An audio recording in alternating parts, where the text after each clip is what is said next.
My boyfriend recently passed away and I have found things that point out that he may have been cheating on me. So I 29F was with my boyfriend 29M for 3 years. We had a beautiful and perfect relationship. He was a wonderful man in every way, and just a month ago he died tragically and unexpectedly. Both his family and I have been devastated and inconsolable for this. We were going to move in together and he was taken from me. About 2 weeks ago her mother approached me with a box that she found while cleaning his room. He would occasionally visit her and he used to stay overnight, so his room was kept intact like when he lived permanently there. She had decided to tidy up and clean his room because she was in a better state and she found a box with the initial of my name. She didn't open it but could see superficially that they were things like letters, some dried roses, among other things that she decided not to look at further, because thought they were my things or about us, so she thought it would be best to give it to me, and I could review those things alone. I thanked her, but I didn't feel ready to see all these things, so I put the box away. A couple of days ago, I went to visit his grave. As I got closer I could see a woman there. I immediately stopped to see if I could recognize her, but it was not a family member or friend.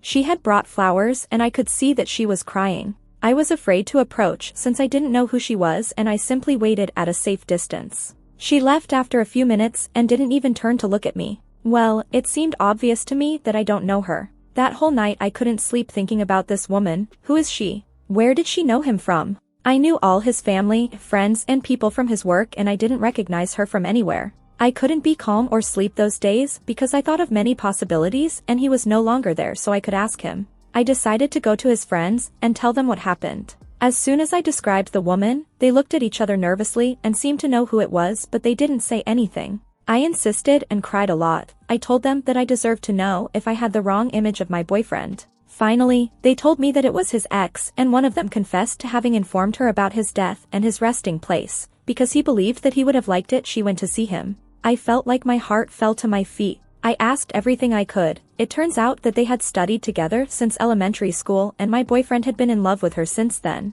In high school they started a relationship that lasted approximately 4 years, and then they were on and off until just 2 years before we started a relationship. He told me that according to what they knew they had cut off all contact 5 years ago, but they didn't know for sure if this was true. I asked him for her name and her name begins with the same initial as mine, so now I don't know what to think. I don't know if I should contact her to ask if she was with my boyfriend at the same time as me. I know that the first thing I should do is check that damn box and see if there are any of my things or things about her, but I can't. I'm so afraid of destroying this image I had of my boyfriend, of the man I thought he was. I don't know what to do. I was already devastated to lose him, but now I could also lose all the beautiful memories I have of him if I finally found out that he was cheating on me. His friends tell me to leave the issue alone because he is no longer here to defend himself. Update. 2 months later. Hi, it's been a little while since I was here, totally paranoid about something absurd. To be honest, when I made the post I expected a different reaction, like people saying, open the box, go and confront the ex-girlfriend.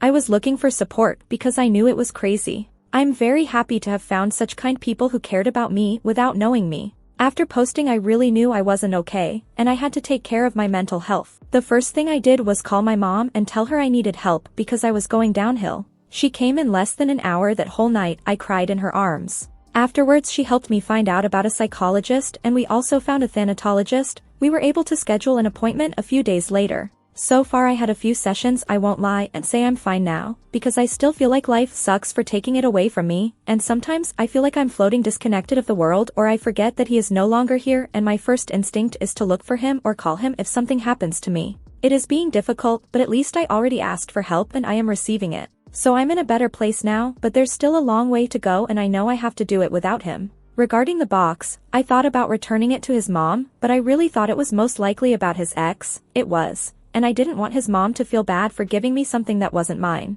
I decided to give it to his friend and for him to get her into the right hands. He has truly been a rock for me, even though he is also grieving because he lost his best friend. They were friends since high school and studied the same in college. The general reason for this update is that a few days ago I spoke with her. I know that everyone was against contacting her, but it was not intentional, and the truth is, beyond hurting myself, I felt much better afterwards. I ended up seeing her again in the cemetery. I approached her at first. She just looked at me confused when I told her who I was. She just saw me the way everyone sees me lately, with pity. We were silent for what seemed like an eternity, and then she started telling me something funny about him. When he was a kid she told me a lot of things that I didn't know about him.